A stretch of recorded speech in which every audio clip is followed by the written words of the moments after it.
Κόκκινη γωνία. Έρχεται από την Ρουμανία, ζυγίζει 72,3 κιλά.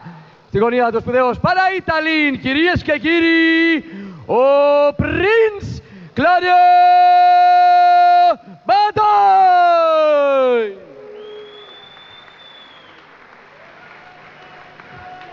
Μπλε γωνία από την Ελλάδα. Ζυγίζει 71,6 κιλά. Από την Μάλιος Team, στη γωνία του, ο Γρηγόρης Μάλιος. Κυρίες και κύριοι, the Golden Boy, Στέλιος Παπαδόπουλος.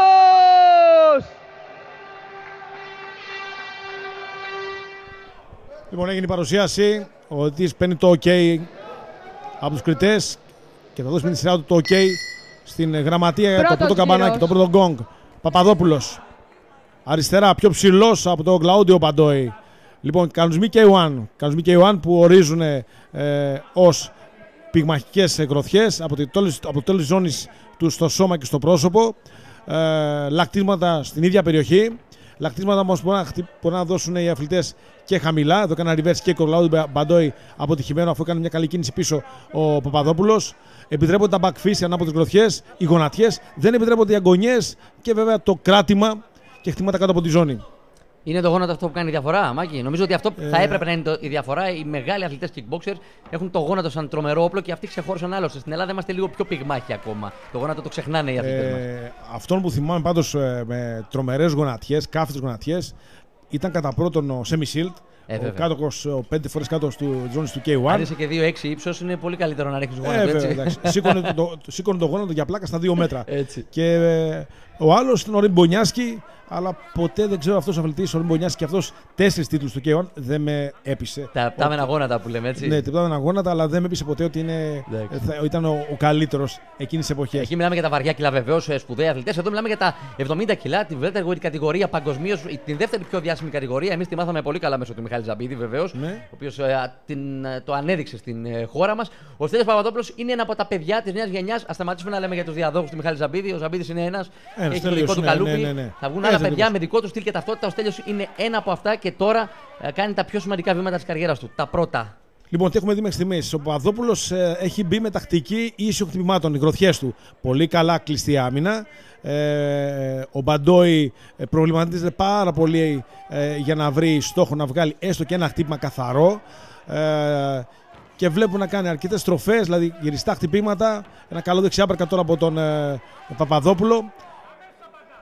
Εδώ καλές άμυνες, δεν είδαμε καθαρό χτύπημα και από τον Παπαδόπουλο δεν υπήρχε το αποτελεσματικό χτύπημα που θα ήθελε, ούτε από τον Μπαντόι. Εδώ αποτρέπει με αυτό το λάκτισμα ο Παπαδόπουλος στον Μπαντόι να βρεθεί πιο κοντά. Αυτό αναζητά ο Μπαντόι, να έρθει σε μεσαία ή κοντινή απόσταση. Κοντινή απόσταση νομίζω είναι η καλύτερη για τον Ρίξε του λέει ο Στέλιος. Έχει καθαρό μυαλό, αλλά το βλέπω αρκετά σφιχτό. Δεν είναι ο Στέλιος που έχουμε συνηθίσει. Εδώ καλό αριστερό δεξί. Γιατί η άμυνα του Στέλιου δεν ήταν καλή. Αν και τα χτυπήματα πήγαν στα γάντια πάνω του Μπαντόι. Δηλαδή, ο Μπαντόι χτύπησε τώρα στο δεξί κροσέ, πήγαν στα γάντια πάνω του Παπαδόπουλου. Όμως τα γάντια δεν απορροφήσαν το χτύπημα και τα δέχτηκε τα ίδια γάντια τα δικά του ο Παπαδόπουλος. Είναι από τα λαθάκια αυτά της άμυνας. Εδώ κοντινή απόσταση, σπρώχνει ο Κλαούντιο Μπαντόι κάπως αντικανονικά εδώ. Δεν επιτρέπεται το σπρώξιμο. Λοιπόν, πάμε προς τα τελευταία δευτερόλεπτα, τελευταίο μισό λεπτό. Η γωνία του Ρουμάνου ακούω να φωνάζει δώσε κι άλλο. Τέλος πρώτου γύρου. Πιέσει κι άλλο, καμπανάκι, τέλος. Φίλος μου ο Στέλιος, αλλά εδώ σε αυτό το γύρο δεν με έχει πείσει.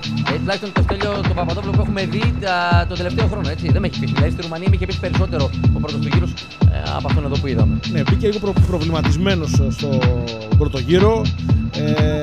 Δεν έκανε, θα έλεγα, άμυνα. Δεν έκανε άμυνα. Δεν ήταν σε αμυντική λειτουργία. Αλλά όντως δεν είχε τις επιθέσεις που έπρεπε για να πούμε ότι ναι, κέρδισε τον γύρο αυτόν. Βέβαια και από την άλλη πλευρά, αυτό που λέει ότι κέρδισε ο Μπαντόι τον πρώτο γύρο. Ναι, δεν το κέρδισε, αλλά δεν εντυπωσιάστηκε από το μάτσα. Ναι, όντως ο πρώτος γύρος ήταν ένας μέτριος γύρος. Μην ξεχνάμε όμως ότι οι δύο αθλητές γνωρίζονται αρκετά. Είναι αγώνας ρεβάνς. Το Βάτο Γιάννη στο Θεριό, το Θεριό το Γιάννη. Γίνονται αυτά. Δύο διαφορετικές τακτικές βλέπουμε. Έτσι. Ο ένας με μακρινή απόσταση, ο Παπαδόπουλος, και ο Μπαντόι θέλει την κοντινή. Λογικό, είναι πιο ψηλό παιδί ο Στέλιος. Ναι, πιο ψηλός. Δεν τον συμφέρει να έρθει κοντά. Καλό δεξί. Πολύ καλό δεξί. Είχε βρει απόσταση με το αριστερό. Πέταξε το δεξί direct. Άλλο ένα αριστερό δεξί τώρα. Αλλά το δεξί ήταν αποτελεσματικό για τον Μπαντόι. Άσχο το δεξί κροσέ. Αυτό πρέπει να τεντώνει τα χέρια και τα πόδια ο Παπαδόπουλος. Και εδώ αέρα, αριστό direct, σπροκτό χτύπημα. Ο Πατοκόβη, ο Νίκος Ανδρωσόπουλος, νομίζω ότι υπάρχει άνοιγμα στο μάτι, αν διακρίνα καλά, του Στέλιου του Παπαδόπουλου. Εύχομαι να μην κοπεί άδοξα έτσι ο αγώνας. Αν και ο Δημήτρης Μπαγκριτζής έχει δει πολλά τέτοια περιστατικά στην καριέρα του και νομίζω ότι θα το λύσει πολύ γρήγορα. Είμαστε δεύτερο γύρο ακόμα και είναι πρόβλημα αυτό, Μάκη. Αυτό είναι πρόβλημα, ναι. Είναι δεύτερο γύρο. Δεν είναι μεγάλο το σκίσιμο, αλλά δεν βλέπω να αιμορραγεί. Θα βάλει σημάδι, λες τώρα ο Μπαντόι. Θα προσπαθήσει να βάλει σημάδι, αλλά και αυτό έχει και τις αρνητικές του λειτουργίες. Καθώς ο Μπαντόι, αν σημαδεύει εκεί πέρα, θα πρέπει να σκέφτεται μόνο για εκείνο το σημείο. Αποσανατολίζεται από την τακτική του, όποια τακτική έχει βάλει στο κεφάλι του και να κάνει. Θέλει προσοχή ο Στέλιος εδώ σε αυτό το σημείο πάρα πολύ μετά το άνοιγμα πάνω στο μάτι. Να το, ωραίο. Εδώ καλή κόντρα, πολύ καλή κόντρα. Ακούμπησε κάτω. Ναι, ακούμπησε κάτω. Δεν υπήρχε knockdown, αλλά απλά δεν ήταν ακριβώς γλίστημα. Έχασε την ισορροπία του. Πάτησε παράλληλα τα πόδια στην κίνηση που έκανε να βάλει χτύπημα ο Μπαντόι. Κόντραρε καλά με το πόδι ο Παπαδόπουλος και βρέθηκε στο καναβάτσο. Αυτό λειτουργεί βέβαια υπέρ του Έλληνα αθλητή. Εδώ καλά άπερκα και κροσέ, αλλά πάνω στα χέρια και στις άμυνες του Παπαδόπουλου από τον Μπαντόι. Τα χτυπήματα του Ρουμάνου. Ακόμα δεν έχει φάει χτύπημα στο τραυματισμένο μάτι ο Στέλιος. Όχι. Καλή άμυνα. Το κλείνει πολύ καλά. Καλή άμυνα και από τους δύο.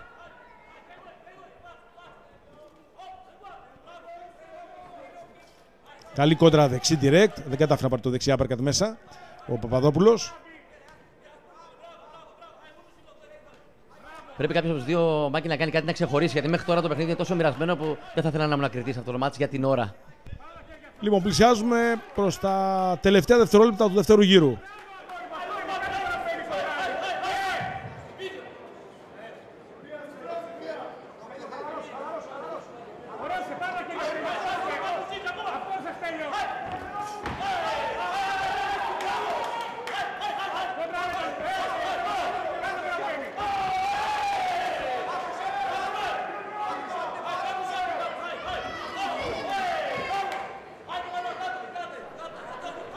Πάντως δεν έχει περάσει από το τραυματισμό Στέλιος. Το είχα φοβηθεί, να σου πω την αλήθεια, αλλά τον βλέπω στέκεται πολύ καλά. Εντάξει, δεν έχει μοναγία, αυτό βλέπουμε. Αυτό δεν έχει μοναγία. Έχει δουλέψει ο Μπαγκριτζής πολύ εκεί πάνω, έτσι. Έχει δει τέτοια άλλωστε. Ναι, εντάξει, είναι εξαιρετικό από τους πλέον έμπειρους.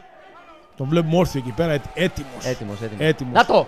Καλό δεξί κροσέ, αριστερό άπερκα, 2-3 κροσέ και άλλο αριστερό άπερκα, δεξί direct τώρα με πλέον στα σκοινιά ο Μπαντόι. Σπρώχνει εδώ πέρα, να απομακρύνει τον Έλληνα αθλητή. Καλά, καλό κλείσιμο. Τον έστω το καμπανάκι ο Μπαντόι. Νομίζω ότι θέλαμε άλλο μισό λεπτό εδώ το Στέλιο τώρα που βρήκε τα χέρια. Καλό κλείσιμο, έσπρωχνε ο Μπαντόι για να απομακρύνει τον Έλληνα. Για να δούμε εδώ, ο Δημήτρης Μπαγκριτζής πάνω στο Στέλιο Παπαδόπουλο. Ούτε καν υπάρχει αίμα. Εντάξει, όλα καλά από αυτό το πεδίο. Πήρε γύρω ο Στέλιος και τον πήρε στα τελευταία 10 δευτερόλεπτα καθαρά με αυτό το σερί χτυπημάτων. Αυτό που λέγαμε, που ψάχναμε, κάποιος να ξεχωρίσει. Ναι, κάποιος να ξεχωρίσει και νομίζω τα τελευταία δευτερόλεπτα του δεύτερου γύρου έδωσαν τις εντυπώσεις, μου έδωσαν τις εντυπώσεις τα χτυπήματα του Στέλιου Παπαδόπουλου. Πάμε να μπούμε στον τρίτο και τελευταίο γύρο της αναμέτρησης. Θυμίζω battle νούμερο 9, αγώνας K1, Στέλιος Παπαδόπουλος. Το κατάμεστο Fever, το οποίο τολμώ να πω είναι από τις 6 ώρα γεμάτο για να δουν τις αναμετρήσεις αυτές σε όλα τα στυλ, υπενθυμίζω. Εδώ η πολύ καλή δουλειά από τον Δημήτρη Μπαγκριτζή επάνω στο φρύδι εκεί του Στέλιου Παπαδόπουλου, ώστε να βγάλει όλο το τελευταίο τρίλεπτο που αν ο Στέλιος έχει την ίδια εμφάνιση με τα τελευταία δευτερόλεπτα του δεύτερου γύρου δεν έχει να αποβηθεί κάτι, αλλά ο Μπαντόι δεν είναι κανένας τυχαίος αντίπαλος. Όχι, είναι αρκετά έμπειρος. Τρίτος και τελευταίος γύρος, τα 3 τελευταία λεπτά θα κρίνουν τον νικητή. Όλα ανοιχτά, δεν έχει κρυφθεί τίποτε. Θα μπορούσε εδώ πέρα ο Στέλιος Παπαδόπουλος να κάνει μια τακτική για 2 λεπτά, να μην δεχτεί κάποιο χτύπημα, να είναι μοιρασμένες εντυπώσεις και να ανοίξει το τελευταίο λεπτό. Κάποια τέτοια εντολή θα του έδινα αν ήμουν στη γωνία του.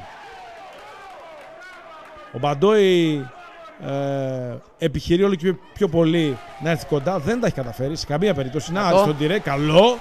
Γρήγορη άμυνα ο Ρουμάνος, Καλό, όρισε. Ενώ έχασε ισορροπία. Ναι, ξαναβρήκε. Βρήκε ισορροπία γρήγορα να κλειστεί. Ξαναβρήκε. Εντάξει, αυτό είναι θέμα εμπειρίας.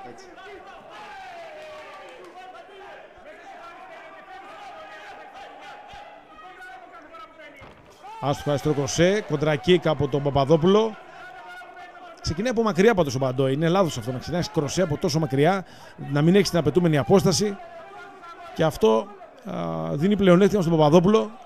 Και αυτό το back fist. Η απόσταση που λέγαμε και πολύ σοφά κρατάει απόσταση ο Στέλιος. Πολύ σοφά. Είναι άλλωστε 5 πόντους ψηλότερος από τον Ρουμάνο και τα καταφέρνει μια χαρά μέχρι τώρα. Πάντως δεν το βλέπω πολύ επιφυλακτικό. Μπαίνει ο Στέλιος στο παιχνίδι αν χρειαστεί. Ναι, θα μπει. Σίγουρα θα μπει. Νομίζω η τακτική του είναι αυτή που προανέφερα. Δηλαδή θα διατηρήσει την άμυνά του, την καλή απόσταση. Δεν θα δεχτεί το ισχυρό χτύπημα. Και από εκεί και πέρα θα ανοίξει το παιχνίδι για να πάρει τον αγώνα. Το αριστερό κροσέ, το λάθος που έκανε. Εντάξει, ήταν μετά το stop. Εδώ εντάξει, είχε ξεκινήσει ο Στέλιος. Δεν το ήθελε. Εντάξει, πάνω στην ένταση. Πάντως να πάμε στο χτύπημα που πέρασε πριν από αυτό. Ήταν μια κίνηση που πήγε να κάνει μια ψαλιδωτή γονατιά ο Μπαντόι. Ο Παπαδόπουλος είδε ότι δεν πάτησε με τα καλά, δεν είχε ισορροπία, του πέταξε στο direct, τον ταρακούνησε αρκετά και μένει αυτό η πολύ καλή κίνηση που έκανε ο Παπαδόπουλος. Και κάτι τέτοια σημεία είναι που κρίνουν και τους νικητές στα παιχνίδια που δεν τελειώνουν με νοκάουτ. Ας δούμε εδώ πώς θα τελειώσει. Ακριβώς. Πάντως εδώ έχει ένα συν.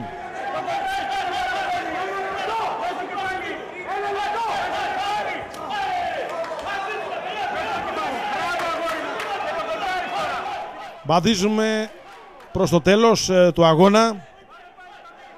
Μια καλή ευκαιρία να λήξει εδώ ο Παπαδόπουλος. Βέβαια εδώ ανοίγει το παιχνίδι αυτός ο οποίος έχει την θέληση, το κουράγιο, τις περισσότερες δυνάμεις για να πάρει την νίκη.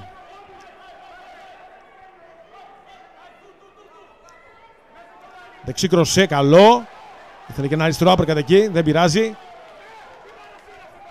Είναι τα τελευταία δευτερόλεπτα, τα δευτερόλεπτα που παίζει συνήθως ο Στέλιος. Δεν κάνει βήμα πίσω.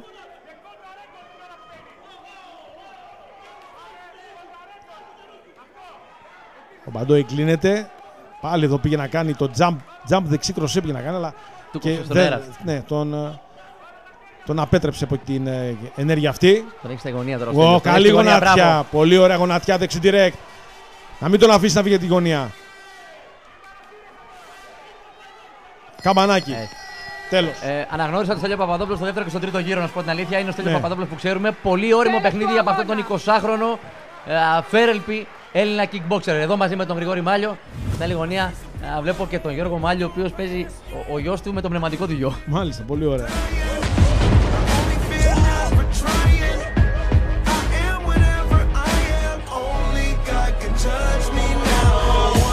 Λοιπόν, έκανε καλή τακτική πάντως.